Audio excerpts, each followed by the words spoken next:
Bismillahirrahmanirrahim. Assalamualaikum warahmatullahi wabarakatuh.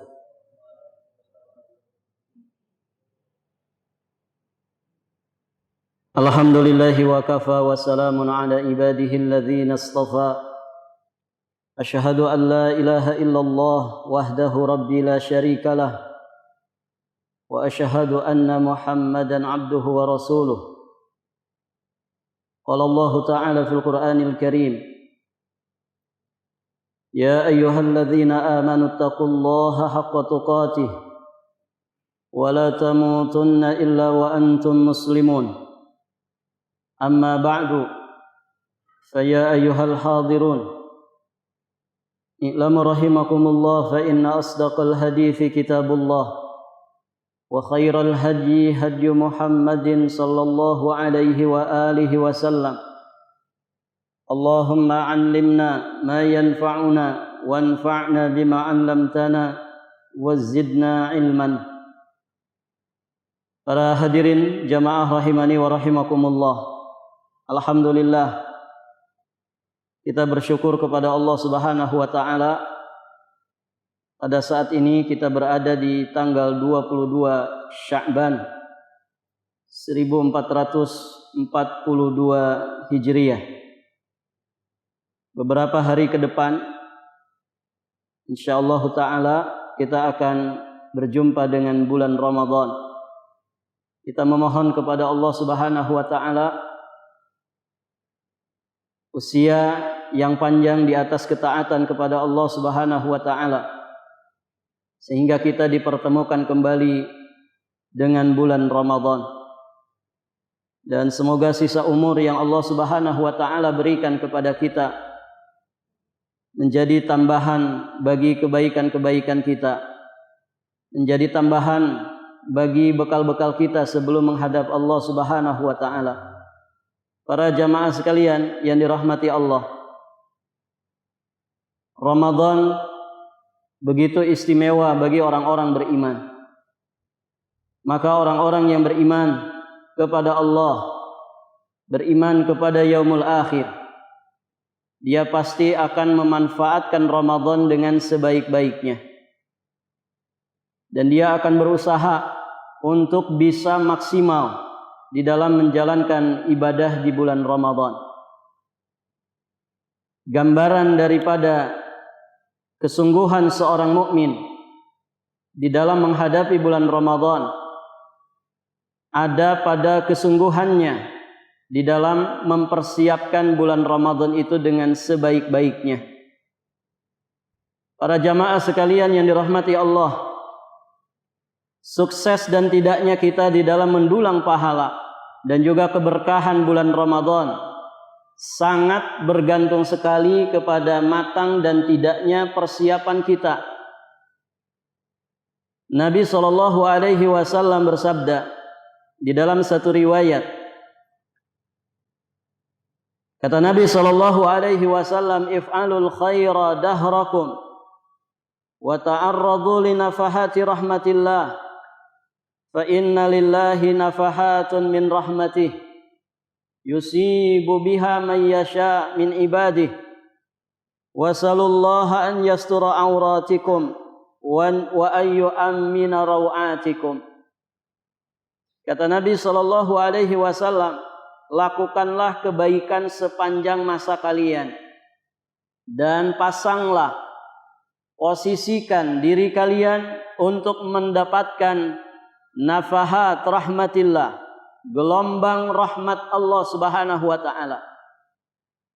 Karena sesungguhnya Allah Subhanahu wa ta'ala memiliki banyak nafahat daripada rahmatnya yang dia anugerahkan kepada siapa saja dari para hambanya yang dikehendakinya. Maka kata Nabi SAW, memohonlah kepada Allah agar aib-aib kalian ditutupi dan agar rasa takut kalian dirubah menjadi rasa aman. Perhatikan baik-baik hadis yang mulia ini, para jamaah yang dirahmati Allah. Di sini Nabi SAW memberikan motivasi, dorongan kepada kita semua supaya melakukan kebaikan itu sepanjang masa kita. Karena kewajiban beribadah kepada Allah Subhanahu wa taala bebannya ada di atas pundak-pundak kita sampai kita mati. Tidak ada yang menghentikan kita dari beribadah kepada Allah kecuali al-maut. Kemudian Allah Subhanahu wa taala dan juga Rasul-Nya memberikan dorongan yang besar kepada kita semua untuk kemudian memantaskan diri kita masing-masing, memposisikan, memasang diri kita masing-masing untuk mendapatkan gelombang daripada rahmat Allah Subhanahu wa taala.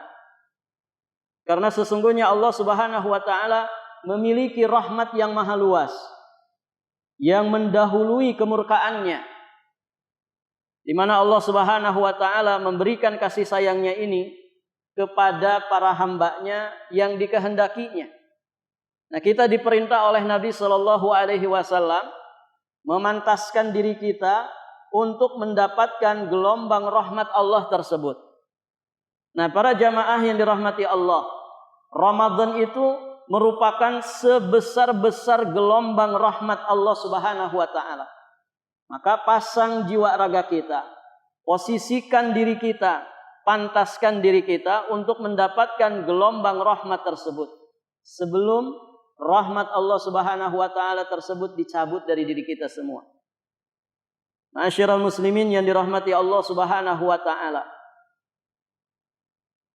Jika orang tidak siap menghadapi Ramadan, maka sesungguhnya itu merupakan satu bentuk dari meremehkan perintah Allah. Kita sama-sama tahu para jamaah yang dirahmati Allah, dalam hidup ini ada kewajiban-kewajiban yang Allah bebankan kepada kita. Maka kewajiban ini tidak boleh diremehkan. Perhatikan baik-baik. Setiap kewajiban yang disyariatkan di dalam agama kita ini selalu ada persiapan-persiapan yang diberikan bimbingannya oleh Nabi Shallallahu Alaihi Wasallam. Mulai dari ibadah salat. Kita sama-sama tahu ya, untuk bisa mendapatkan salat yang maksimal, maka orang itu harus punya persiapan. Ada beberapa persiapan yang dicontohkan atau diajarkan oleh Nabi Shallallahu Alaihi Wasallam. Ya, bagaimana kita itu tidak makan atau tidak menghidangkan makanan ya sebelum kita menunaikan ibadah salat. Dikhawatirkan ya salat kita terganggu dengan hidangan tersebut. Atau para jamaah yang dirahmati Allah, ketika hidangan sudah tersedia, kemudian kita dalam kondisi yang sangat lapar, maka kita diperintah oleh Nabi Shallallahu Alaihi Wasallam untuk mendahulukan makan kita supaya ibadah kita benar-benar bisa maksimal. Karena dikhawatirkan nanti ketika kita mendahulukan salat, maka di dalam salat itu yang terbayang adalah makanan. Kemudian para jamaah yang dirahmati Allah, Nabi melarang kita untuk menahan ya dua hadas ketika mau salat, hadas kecil dan juga hadas besar. Orang yang faqih, orang yang mengerti ilmu fikih, ya ketika dia menghadapi salat, kemudian ternyata para jamaah yang dirahmati Allah, dia ingin ke belakang, maka yang dia dahulukan adalah bukan salatnya, tapi ke belakangnya. Atau di saat dia misalkan sedang salat, kemudian muncul sesuatu di dalam perutnya yang hendak dia keluarkan, maka para jamaah yang dirahmati Allah, orang yang faqih, maka dia akan membatalkan salatnya untuk kemudian menunaikan hajatnya, tidak ditahan-tahan. Jadi tidak ada istilah eman-eman. Ini rakaat keempat, sebentar lagi tahiyat. Para jamaah yang dirahmati Allah, orang yang seperti itu bisa dipastikan pasti tidak khusyuk salatnya. Yang ada adalah bagaimana dia mempertahankan pertahanannya supaya tidak jebol, kan begitu. Kadang imamnya kelamaan sedikit, ya dia menggerutu di dalam hati, cepat Pak Imam, daripada jebol, gitu kan. Ini enggak seperti itu para jamaah. Walaupun sisa hanya beberapa saat dari salat kita, orang yang faqih dia akan meninggalkan salatnya, menunaikan hajatnya. Dan catatan pahala jamaahnya tetap dicatat di sisi Allah Subhanahu wa taala. Nah, itu para jamaah yang dirahmati Allah. Jadi, ibadah salat ada persiapan-persiapan yang harus dipersiapkan. Ada taharahnya, ada wudunya. Para jamaah yang dirahmati Allah. Nabi melarang kita tergesa-gesa menuju shaf. Kenapa? Karena akan merusak kekhusyuan. Nabi melarang kita para jamaah yang dirahmati Allah untuk mengenakan alas atau sejadah yang bergambar. Coraknya terlalu membuat kita itu terganggu kekhusyuan kita. Jadi kalau pakai sajadah Pak, usahakan sajadah itu yang polos-polos saja, satu warna. Kalaupun bermotif, motifnya jangan berlebih-lebihan. Dan usahakan jangan gambar masjid atau gambar Ka'bah. Karena dikhawatirkan nanti terinjak-injak. Kadang kita nggak sadar pakai sejadah gambarnya Ka'bah. Kemudian kadang kita nginjak bagian Ka'bahnya tanpa kita sadari. Sebaiknya yang polos-polos saja. Begitu ya. Kemudian jangan gambar aneh-aneh, ya gambar onta, begitu ya. Nanti malah kita membayangkan onta, kapan saya bisa umroh, kapan saya bisa ke tanah suci. Jadi bisa mengganggu suasana kekhusyuan ibadah sholat. Nah itu para jamaah yang dirahmati Allah, jangan pakai pakaian yang bergambar. Terutama gambar di belakang, para jamaah yang dirahmati Allah, ini usahakan dihindari pakaian-pakaian seperti itu kalau kita sholat berjamaah. Kenapa? Karena khawatir mengganggu orang yang di belakang kita. Apalagi mohon maaf ya, kalau di musim-musim tertentu orang itu pakai gambar kampanye. Coblos nomor 2. Kata orang di belakang yang baca, saya nomor 1. Ini jadi mengganggu suasana ibadah. Kan begitu. Itu para jamaah yang dirahmati Allah. Nah ini bagian daripada persiapan-persiapan sebelum orang itu menunaikan kewajiban. Nah itu ibadah sholat. Ibadah haji juga demikian. Nah termasuk ibadah Ramadan. Puasa di bulan Ramadan yang akan kita hadapi di hadapan kita. Ini penting dipersiapkan persiapannya.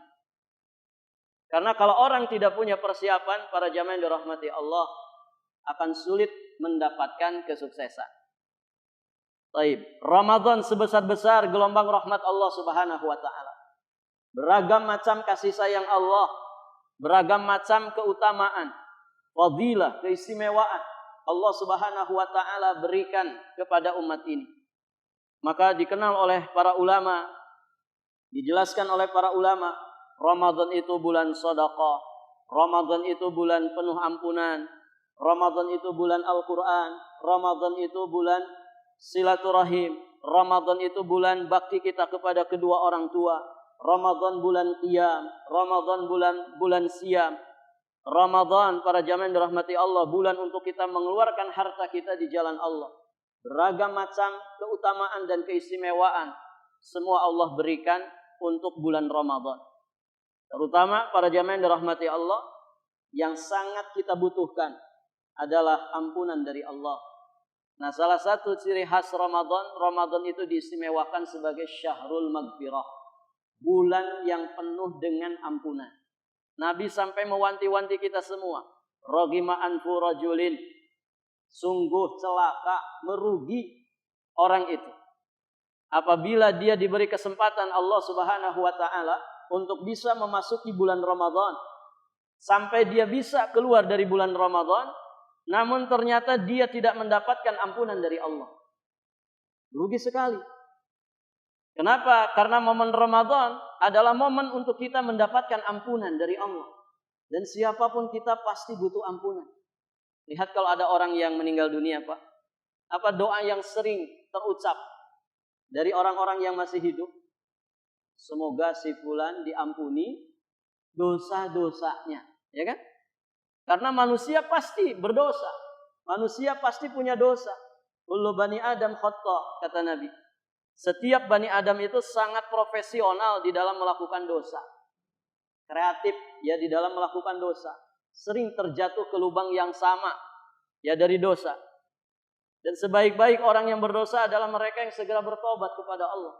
Nah Ramadan itu momennya. Setiap saat kita minta ampun kepada Allah. Tapi di bulan Ramadan Allah Subhanahu wa taala memberikan peluang itu lebih besar lagi. Sampai-sampai Imam Ibnu Rajab Al-Hambali mengatakan, kalau orang itu di bulan Ramadan tidak dapat ampunan Allah, maka di bulan-bulan yang lain dia tidak akan dapat ampunan Allah. Jadi sarananya ada, momennya ada, kok nggak dapat begitu ya? Ada orang ya dikasih sarana, dikasih prasarana para jamaah untuk dapat sesuatu dan 99% pasti dapat. Tapi kok dia malah nggak dapat? Ini keterlaluan para jamaah yang dirahmati Allah. Maka kalau di bulan Ramadan saja tidak dapat ampunan dari Allah, bagaimana dia mau bisa dapat ampunan di bulan-bulan yang lain? Dan banyak lagi keistimewaan-keistimewaan yang lain para jamaah yang dirahmati Allah dari keistimewaan bulan Ramadan. Nanti insya Allah di pertemuan berikutnya, di pertemuan yang ketiga, insya Allah kita akan secara khusus membahas salah satu keistimewaan Ramadan sebagai syahrul Quran. Karena demikianlah istimewanya Ramadan. Ramadan itu sangat erat kaitannya, sangat melekat dengan yang namanya Al-Quranul Karim.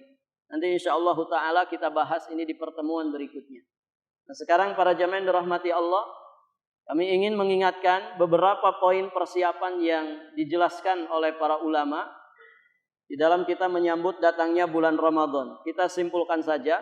Yang pertama, menyambut datangnya bulan Ramadan itu harus dengan hati yang lapang, penuh dengan iman dan juga keridhaan untuk menerima kewajiban ibadah puasa di bulan Ramadan selama 1 bulan penuh. Ini penting. Orang itu kalau melakukan sesuatu dengan hati yang lapang, itu biasanya maksimal. Begitu ya. Dia bisa menikmati apa yang dibebankan kepada dirinya. Kenapa? Karena hatinya lapang. Beda orang yang melakukan sesuatu dengan hati yang sempit, perasaan yang semeraut. Sulit dia akan profesional di dalam melakukan hal tersebut. Maka lapangkan hati kita. Kelapangan hati itu para jamaah yang dirahmati Allah hanya dengan ketaatan kepada Allah. Lapangan batin kita hanya dengan taubat kepada Allah Subhanahu wa taala. Oleh karenanya di bulan Sya'ban Nabi SAW memperbanyak ibadah puasa. Karena ini salah satu bekal yang terbaik untuk kemudian kita bisa mendapatkan kelapangan hati di saat masuknya kita ke bulan Ramadan. Jadi lapangkan hati kita dengan iman dan bergembiralah ya dengan datangnya bulan Ramadan. Tadi sudah kita sampaikan, Ramadan ini gelombang rahmat Allah. Seharusnya kalau kita disayang sama Allah, bergembira. Beda dengan orang-orang kafir. Orang-orang kafir para jamaah yang dirahmati Allah, mereka tidak suka dengan perintah Allah. Orang-orang munafik juga demikian, hatinya sempit. Tidak bisa lapang dada, tidak bisa lapang hati untuk menerima kewajiban dari Allah Subhanahu wa taala dan juga Rasulnya. Orang sholat ya dengan hati lapang dengan orang yang sholatnya hatinya sempit. Aslinya dia nggak mau sholat. Itu beda Pak. Gitu ya. Makanya Nabi SAW di dalam beberapa hadis kemudian Allah Subhanahu wa taala di beberapa ayat Al-Quran menjelaskan tentang sholatnya munafik. Kenapa ya sholat munafik itu dijelaskan? Karena para jamaah yang dirahmati Allah untuk bisa diambil pelajarannya oleh orang-orang beriman. Orang munafik itu idza qamu ila sholati qamu kusala. Apabila mereka berdiri mengerjakan sholat, mereka berdiri dengan penuh kemalasan. Beda kan orang sholat dengan sregep dengan orang yang sholatnya dengan kemalasan. Beda para jamaah yang dirahmati Allah. Kadang dari kaifiyat zahir saja, tata cara yang nampak saja sudah bisa dibedakan mana orang yang mantap, sregep dengan orang yang malas-malasan. Maaf, kadang si dekapnya saja nggak mantap para jamaah. Ada orang sholat itu saking malasnya nggak mau si dekap seperti ini. Jadi kan, kadang ditaruh di bawah pusernya, gini saja. Ini nggak sregep. Idza qamu ila sholati qamu kusala. Kadang nguapnya panjang. Sudah itu dibunyikan, mengganggu orang-orang yang di samping. Kadang orang yang di sampingnya pun merasa terganggu. Itu sholatnya orang munafik. Berarti orang beriman sholatnya nggak seperti itu. Kemudian para jamaah yang dirahmati Allah, orang munafik itu sholat seperti yang khusyuk, padahal sesungguhnya tidak khusyuk. Dikatakan di dalam satu azhar, tilka sholatul munafik, itulah sholatnya orang munafik. Bagaimana sholatnya orang munafik? Para jamaah yang dirahmati Allah Subhanahu wa taala, itulah khusyuknya munafik. Bagaimana khusyuk nifak itu? Antara al-jasada khashian, engkau melihat jasadnya seperti khusyuk. Wal qalbu laisa bi khashi, sesungguhnya hatinya itu enggak khusyuk. Itu khusyuknya munafik. Jadi jasadnya ada di masjid, jasadnya ada di dalam salat, di belakang imam, tapi hatinya tidak ada di situ. Kemana-mana. Jadi orang munafik itu salatnya tidak khusyuk. Kemudian para jamaah yang dirahmati Allah, orang munafik suka mengulur-ngulur waktu salat. Ngerjain zuhur menjelang asar, asar menjelang maghrib, maghrib menjelang isya. Ya, isya sebagian orang mengerjakannya sebelum subuh. Ini tidak benar. Orang yang tidak punya uzur syar'i tidak boleh mengakhirkan sholat isya sampai menjelang subuh. Karena batas akhir sholat isya itu kapan? Sampai pertengahan malam. Sampai pertengahan malam. Berarti kalau orang sholat isya menjelang subuh, ini bukan pada waktu. Nah itu orang munafik. Ya disebutkan oleh Nabi yarqubus syams, dia menerawang perjalanan matahari. Hatta idza bainal qarnai asyaitan, ketika matahari itu sudah ada di antara dua tanduk setan, maksudnya ketika mau terbenam, ya. Qama fanaqaraha arba'an, baru dia berdiri kemudian segera melaksanakan salat asar 4 rakaat dengan sangat cepat. Nabi menyebutnya seperti naqr, ya, seperti binatang yang matuk makanan. Cepat sekali para jamaah yang dirahmati Allah. Itu salatnya orang munafik. Berarti orang beriman tidak seperti itu salatnya. Dia disiplin waktu, tepat waktu.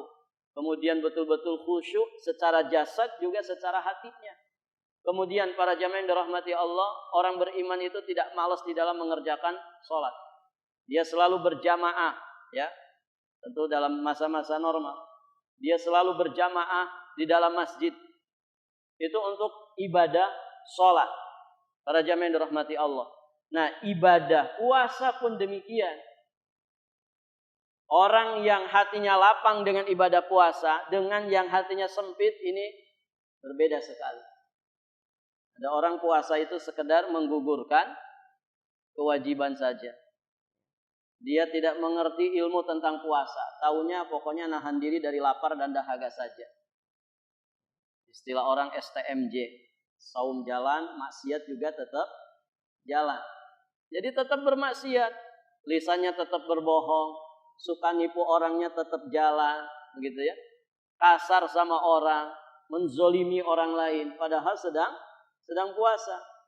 Dan puasa yang paling ringan itu para jamaah, puasa menahan diri dari lapar dan dahaga saja. Karena puasa itu adalah puasa yang bisa dikerjakan oleh siapapun. Orang kafir juga bisa puasa seperti itu. Kalau cuma nahan diri dari lapar dan dahaga. Bisa mereka. Orang munafik bisa. Nah puasanya orang beriman itu bukan seperti itu. Puasanya orang beriman dengan segenap jiwa dan juga raganya. Tarkul muharramat. Dia tidak hanya mempuasakan perutnya saja, tapi juga mempuasakan jiwa raganya dari perbuatan dosa dan juga maksiat. Para jamaah yang dirahmati Allah. Ini poin pertama. Jadi lapangkan hati kita untuk menerima kewajiban ibadah Ramadan. Supaya kita bisa maksimal di dalam menjalankan ibadah Ramadan. Kemudian para jamaah yang dirahmati Allah banyak berdoa. Ini jelas ya. Kalau orang-orang soleh di zaman dahulu mencontohkan 6 bulan sebelum datang Ramadan, mereka sudah merengek kepada Allah. Minta-minta kepada Allah supaya usianya disampaikan kembali ke bulan Ramadan. Karena mereka sangat paham sekali bagaimana keutamaan daripada bulan Ramadan. Para jamaah yang dirahmati Allah, paling tidak di bulan Sya'ban ini.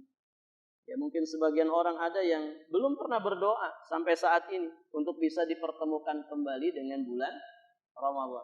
Maka banyak-banyak berdoa. Paling tidak para jamaah yang dirahmati Allah, berdoa itu banyak sekali fadilahnya. Kalaupun tidak diijabah, maka pahalanya sudah tercatat. Makanya beda, orang yang berdoa dengan yang tidak berdoa itu beda. Beda para jamaah. Kadang ada orang malas berdoa itu karena nggak suka diijabah. Ngapain sampai-sampai berdoa? Nggak pernah ada ijabah. Padahal para jamaah yang dirahmati Allah, ijabah dari doa itu kan 3 modelnya. Ini penting diperhatikan. Tidak ada ruginya kita dalam berdoa kepada Allah. Justru doa itu ibadah. Doa itu komunikasi kita dengan Allah Subhanahu wa ta'ala. Kata Nabi, doa itu ada kalanya diijabah secara langsung. Kita minta A, dikasih A langsung. Kita minta B, dikasih sama Allah B. Itu ijabah secara langsung di dunia. Yang kedua, para jamaah yang dirahmati Allah, ada kalanya ijabah doa kita itu Allah simpan untuk kita panen di kehidupan akhirat. Jadi jangan khawatir dengan doa yang tidak diijabah. Barangkali Allah Subhanahu wa ta'ala menyimpannya untuk kita semua nanti di akhirat. Kemudian yang ketiga, para jamaah yang dirahmati Allah, bentuk ijabah dari doa itu kita dipalingkan dari segala sesuatu yang berbahaya sekadar dengan doa kita. Para jamaah yang dirahmati Allah, bukankah kalau kita di musim seperti ini sehat, itu anugerah yang sangat besar? Ya kan? Di tengah wabah, orang-orang pada bergelimpangan kena wabah, kok kita sampai sekarang masih sehat? Barangkali itu salah satu ijabah doa yang Allah Subhanahu wa ta'ala berikan kepada kita. Kita dipalingkan dari sesuatu yang berbahaya. Ada orang misalkan tabrakan, satu bis mati semua, kecuali dia sendirian. Nah, barangkali itu ijabah doa. Orang celaka semua, dia selamat. Orang sakit semua, dia sehat. Ini ijabah doa para jamaah yang dirahmati Allah. Maka kata Umar ibnul Khattab, aku tidak dibuat pusing dengan ijabah doa. Tapi yang aku sangat perhatikan itu bagaimana aku memaksimalkan doa-doaku. Karena ijabah itu janjinya Allah. La yukhlifullahul mi'ad. Allah itu tidak pernah mengingkari janjinya. Allah sudah menjamin, ud'uni astajib lakum. Berdoalah kalian kepadaku, niscaya aku akan ijabah doa-doa kalian. Ini janjinya Allah.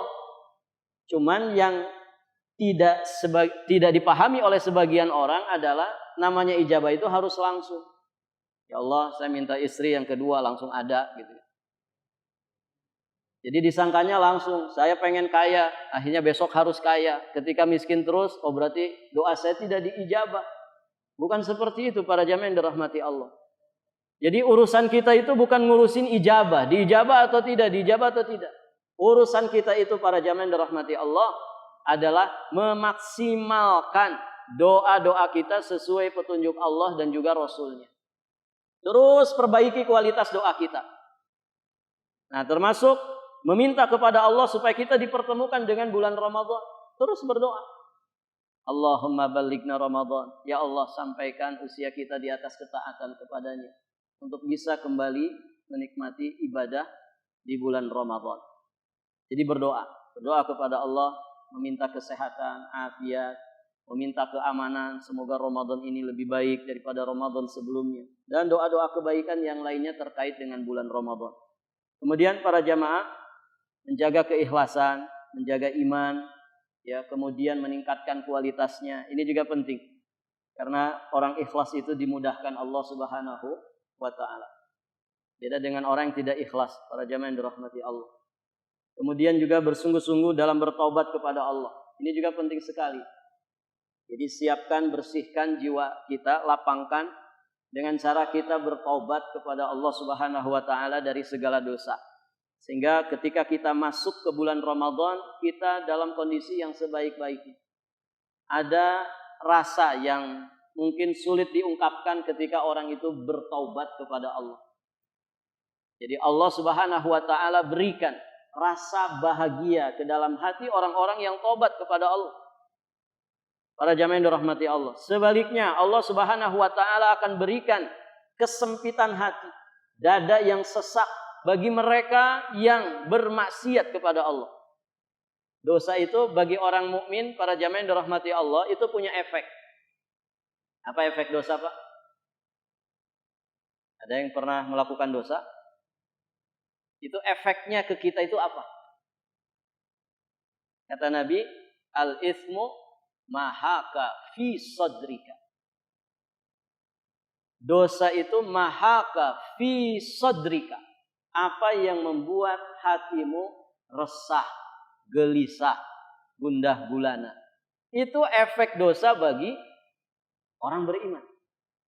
Jadi kalau kita punya iman, para jamaah, kalau kita punya iman kepada Allah, iman kepada yaumul akhir, iman kepada adanya hari pembalasan, ketika kita yang beriman seperti ini melakukan dosa, nah dosa itu ngasih sinyal ke kita. Apa sinyalnya?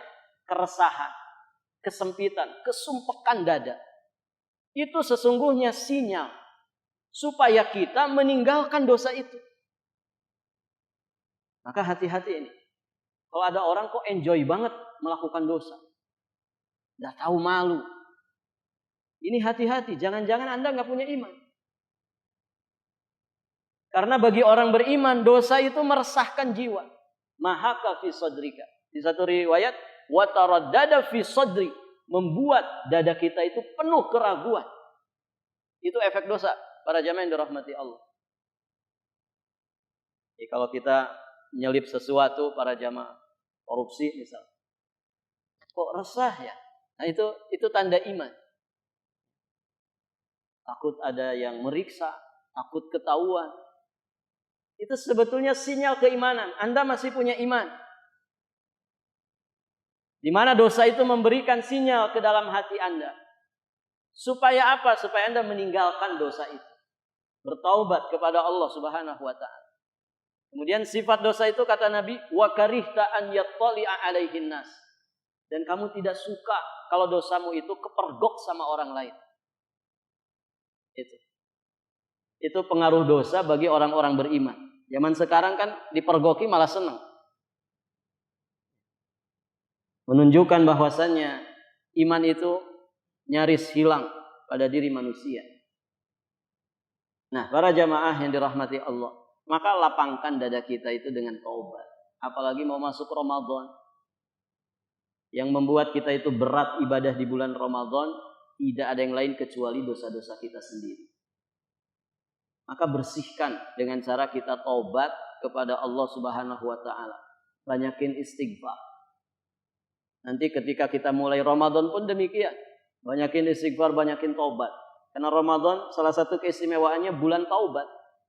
Bahkan kita mau finish, mau selesai keluar dari bulan Ramadan, ada satu doa yang dianjurkan diperbanyak di 10 hari terakhir. Isinya apa? Permintaan maaf. Allahumma innaka afuwun tuhibbul afwa fa'fu anni. Sama, sholat juga selalu diakhiri dengan istighfar.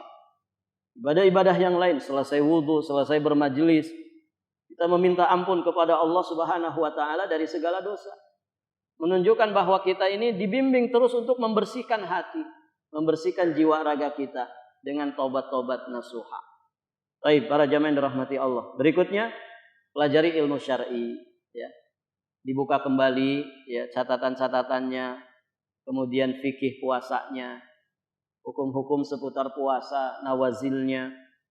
Ini dibuka kembali sebagai persiapan kita menghadapi bulan Ramadan. Karena ilmu itu adalah asas dalam setiap kebaikan.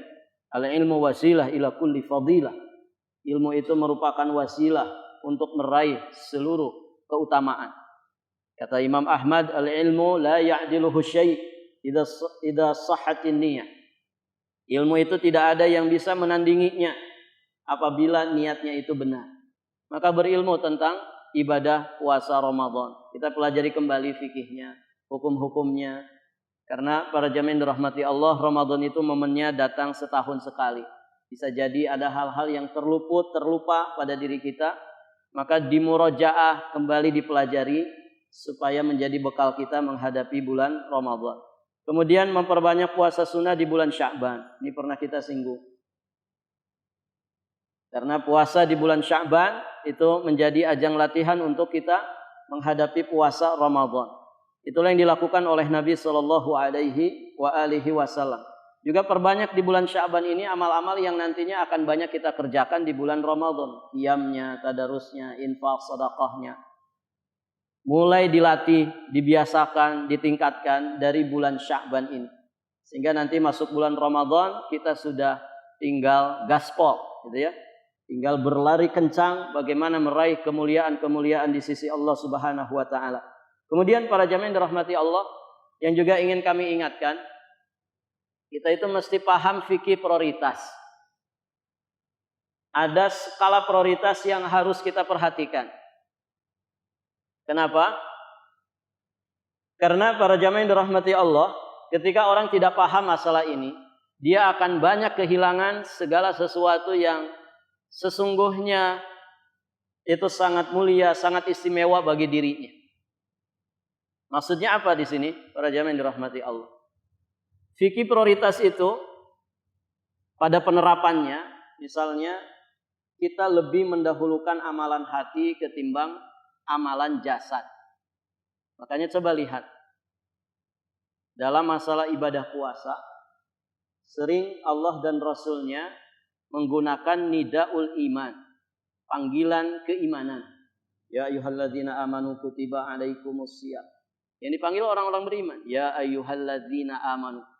Nabi juga mengatakan, man shoma ramadhana imanan wa ihtisaban. Siapa yang puasa Ramadan dengan iman dan ihtisab. Ini amal-amal hati. Iman kemudian ihtisab. Iman itu tempatnya di dalam hati. Kemudian ihtisab, mengharap pahala hanya di sisi Allah Subhanahu wa taala. Inilah keikhlasan para jamaah yang dirahmati Allah. Baru kemudian akan memberikan fadilahnya. Ghufira lahu ma taqaddama min dzambi. Ini menunjukkan bahwa amalan yang paling penting untuk menjadi prioritas kita itu adalah amalan hati. Yang susah dalam sholat itu apa, Pak? Yang susah dalam ibadah sholat itu apanya? Kalau jungkel jumpalitnya, ruku sujudnya, sekali kita belajar kaifiat praktek sholat, bisa. Gitu ya? Bisa. Orang kafir saja kalau suruh sholat, niru sekali saja langsung bisa. Orang munafik juga demikian. Tata cara wudhu, sekali belajar, 2 kali belajar, praktek langsung bisa. Yang berat itu apanya? Keikhlasannya, hadirnya hati, khusyuknya hati di saat kita menjalankan ibadah. Nah ini para jamaah yang dirahmati Allah. Kenapa Abu Bakar As-Siddiq sedemikian tinggi derajatnya, mengalahkan seluruh para sahabat yang lainnya? Bahkan beliau dikatakan sebagai pengikut Nabi yang terbaik. Nabi dan Rasul itu masing-masing punya pengikut. Ada juga yang tidak punya pengikut. Nah dari sekian banyak pengikut para Nabi dan Rasul, Abu Bakar As-Siddiq nomor pertama. Jadi makom beliau itu setelah derajat kenabian kerasulan. Kenapa? Dikatakan laisa bikasrati siyam, bukan karena banyak puasanya, bukan karena banyak salatnya, bukan karena banyak infak, zakat, sedekah. Walakinnal iman waqara fi qalbi. Akan tetapi karena iman yang tertancap di dalam hatinya. Ini yang sulit ditandingi para jamaah. Para sahabat Nabi, para jamaah yang dirahmati Allah, kita dilarang oleh Nabi untuk mencaci maki para sahabat Nabi. Ini haram, dosa besar. Bisa mengantarkan kita kepada kekufuran. Ya, jangan seperti orang Syiah yang mencaci maki para sahabat Nabi, bahkan istri Nabi yang mulia Aisyah radhiyallahu taala anha dicaci makinya. Dilaknat, bahkan dikatakan penduduk neraka. Ahli sunnah wal jamaah, mereka memuliakan, menghormati para sahabat Nabi. Kenapa? Karena Nabi sudah berpesan dengan itu, la tasubu ashabi. Jangan kalian caci maki, jangan kalian olok-olok, jangan kalian hinakan para sahabat. Kemudian Nabi menggambarkannya, bagaimana istimewa dan mulianya para sahabat. Apa kata Nabi? Lau anna ahadakum anfaqa mithla Uhudin dhahaba. Seandainya ada di antara kalian infak emas segede gunung Uhud, ma balagha mudda ahadihim wala nasifahu. Itu tidak akan sebanding dengan infaknya sahabat 1 mud makanan. 1 mud makanan. Wala nasifahu, bahkan separuhnya saja tidak. Kita infak emas segede gunung Uhud. Ada yang pernah ke gunung Uhud, Pak? Itu kalau dirubah jadi emas, ada berapa juta ton itu.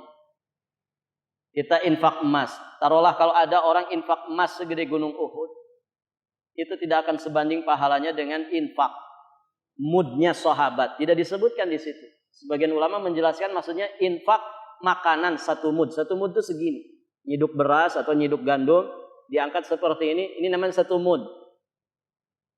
Kalau separuh mud berarti segini. Nah, sahabat infak makanan ya dengan satu mud, kita infak emas segede gunung Uhud, tidak bisa dibandingkan pahalanya. Artinya tetap lebih istimewa para sahabat. Harusnya kan Pak, kalau kita hitung-hitungan, harusnya kita dong yang lebih gede pahala. Dan perbandingan itu perbandingan yang tidak bisa dibandingkan. Bagaimana emas segede gunung Uhud dengan makanan cuma satu mud? Ini bukan perbandingan yang ini ya, yang cocok. Artinya saking istimewanya para sahabat. Kenapa bisa seperti itu? Para ulama mengatakan karena mereka ini para sahabat azhad minkum fid dunya. Mereka lebih zuhud daripada kalian terhadap dunia. Mereka lebih ikhlas, lebih beriman daripada kalian. Ini amalan hati. Nah, maka dalam hidup ini para jamaah, perbaikan akidah itu prioritas utama. Karena itu yang berat. Puasa itu Pak ibadah yang melatih kita untuk ikhlas. Beda dengan sholat kan. Kalau sholat jungkal-jumpalitnya kelihatan. Oh si fulan sholat. Tapi kalau orang puasa itu antara dia dengan Allah. Kita makan siang yuk. Lagi puasa. Kalau ada orang ngomong begitu, saya lagi puasa. Apakah dia benar puasa? Allahu a'lam. Karena tidak ketahuan antara dia dan Allah saja. Tidak semua orang yang mengatakan saya sedang puasa, hakikatnya dia sedang puasa. Dan begitu.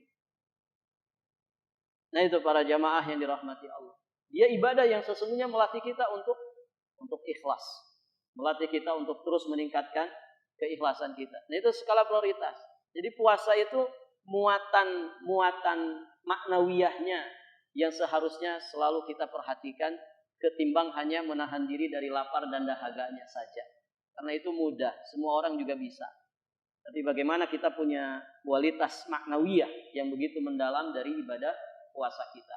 Kemudian contoh terapan yang lainnya para jamaah, kita mesti paham fikih prioritas itu, misalnya ya dalam masalah antara kewajiban dan sesuatu yang sunnah. Mana yang harus didahulukan Pak? Wajib atau yang sunnah? Jelas yang wajib, ya kan? Karena yang wajib itu lebih utama. Bisa dipahami ini? Nah, dalam ibadah puasa, para jamaah ini perhatikan skala prioritas.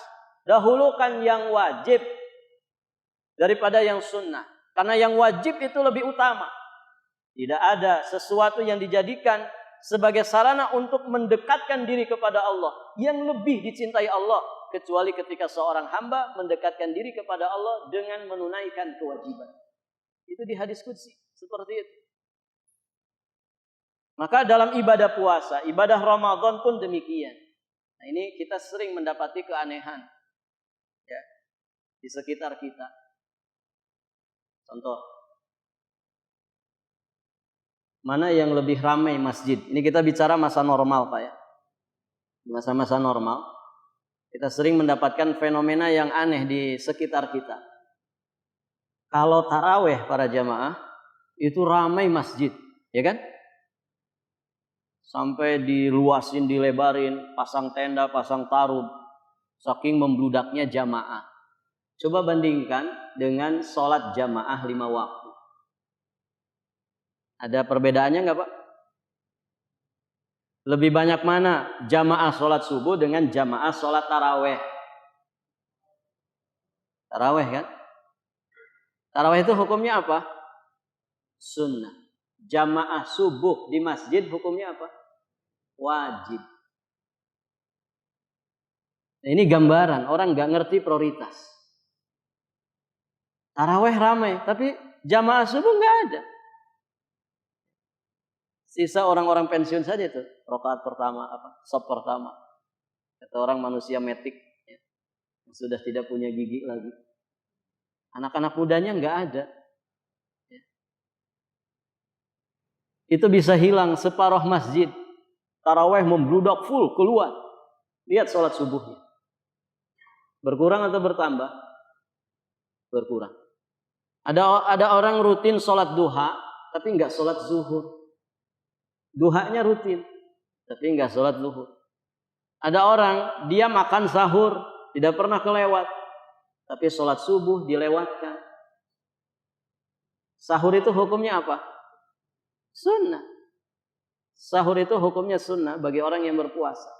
Sholat subuh hukumnya wajib. Ada nggak Pak?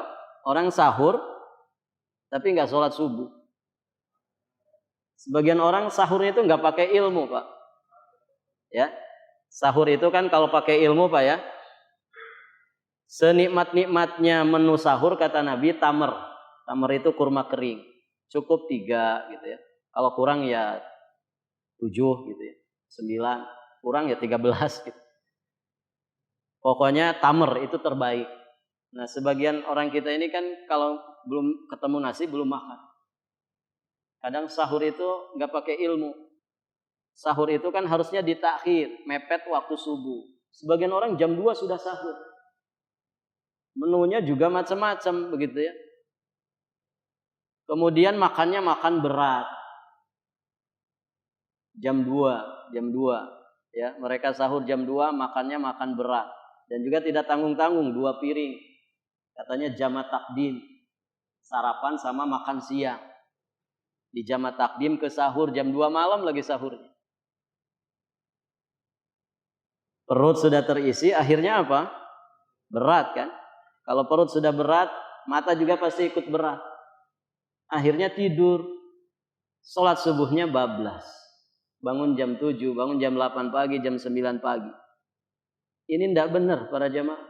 Orang seperti ini nggak ngerti skala prioritas. Sholat subuh itu hukumnya wajib. Ya. Sedangkan sahur hukumnya sunnah. Ada orang rutin tahajud tapi nggak sholat subuh. Ini juga nggak benar. Tidak benar para jamaah. Semangat berinfak tapi tidak mau bayar zakat. Nah ini penting ya. Punya skala prioritas. Untuk kita bisa memaksimalkan ibadah-ibadah kita. Maka prioritaskan yang wajib-wajib ya sebelum kita yang mengerjakan yang sunnah. Bukan berarti yang sunnah ditinggalkan, tidak. Semangat kita melaksanakan yang sunnah. Tapi semangat kita di dalam melaksanakan yang sunnah jangan sampai mengabaikan yang wajib. Tahajud seterkebak para jamaah 2 jam. Luar biasa. Tapi sholat subuh ngantuk-ngantuk. Ini tidak benar. Seharusnya tahajudnya semangat, subuhnya lebih semangat lagi. Karena sholat subuh itu wajib hukumnya, lebih utama daripada sholat tahajud. Sebagian orang kan tidur para jamaah waktu sholat subuh. Saya pernah mendapati itu Pak. Jadi kita salam, imam salam, kemudian kan ngadap ke jamaah. Nah ternyata yang di depan imam itu masih khusyuk, tertunduk tahiyat akhir. Ternyata tidur para jamaah. Orang ngantuk saja pasti nggak baca doa-doa sholat itu. Kadang juga dia nggak ngerti ini sudah rakaat berapa, ini gerakan apa. Ya kita husnudzon, mungkin orang ini habis tahajud 2 jam gitu. Tapi yang kayak gitu tuh nggak tepat. Ya, maksimalkan sholat subuh dulu. Sisanya silahkan semangat melaksanakan sholat tahajud. Nah demikian para jamaah yang dirahmati Allah. Ada orang senang sholat puasa sunnah, tapi Ramadan, giliran datang Ramadan nggak mau puasa. Ini juga nggak benar. Nah di sini pentingnya kita berilmu, ya supaya ibadah-ibadah kita itu berkualitas di sisi Allah Subhanahu wa Ta'ala. Para jamaah sekalian yang dirahmati Allah, barangkali ini saja yang bisa disampaikan. Semoga apa yang disampaikan bermanfaat bagi kita semua. Semoga Allah memanjangkan usia kita di atas ketaatan untuk bisa ketemu kembali dengan bulan Ramadan. Amin ya Allah ya Rabbal Alamin. Akhiru da'wana alhamdulillahi rabbil alamin.